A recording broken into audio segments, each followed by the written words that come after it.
پارلەمانی عێراق بە نووسراوی فەرمی داوا لە سەرۆکۆماری عێراق دەکات کاندیدی سەرۆکوەزیران دیاری بکات. دوای ئەوەی یەکی ئەم مانگە پەرلەمانی عێراق دەست لە کارکێشانەوەی عادل عەبدولمەهدی پەسەند کرد. لە ئێستادا پەرلەمان بە نووسراوی فەرمی داوای لە سەرۆککۆماری عێراق کردووە بە پێی مادەی 76 دەستور کاندیدی نوێی سەرۆکوەزیران دەستنیشان بکات. مادەی 76 دەستوری عێراق لە چەند بڕگەیەک پێک هاتووە و ڕێکارەکانی پێکهێنانی حکوومەتی دیاری کردووە. لە بڕگەی یەکەمی مادەی 76 دەستوردا هاتووە سەرۆکۆمار لە ماوەی 15 ڕۆژدا کاندیدی ئەو فراکسیۆنەی زۆرترین ئەندامی پەرلەمانی هەیە بۆ پێکهێنانی حکوومەت ڕادەسپێرێت.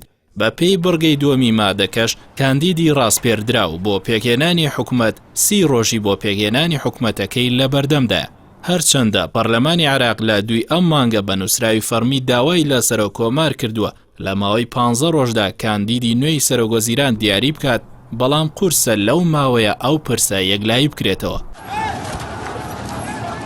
بە بڕوای چاودێرانی دۆخی عێراق پێکهێنانی حکوومەتی نوێ لە ئێستادا هەم ئاستەنگی زۆرە و هەم هیچ هێزێکی سیاسیش زاتی ئەوە ناکات بچێتە ژێرباری ئەو بەرپرسیارەتیە مێژوویە. بەو پێی خۆپیشاندانەکان سادە و ساکار نین.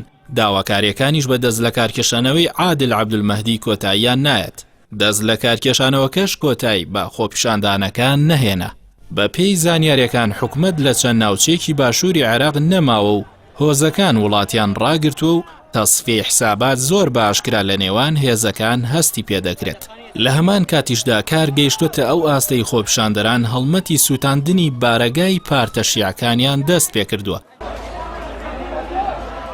لەگەڵ بەردەوامی خۆپیشاندانەکان هەموو ئەگەرەکان بۆ ئەوە دەچن لایەنەکان بەم زوانە لەسەر پێگەێنانی حکوومەتی نوێ ڕێک ناکەون و لە کاتی ڕێکەوتنیشیاندا قورسە خۆپیشاندەران بەم حکوومەتە نوێیە ڕازی بن.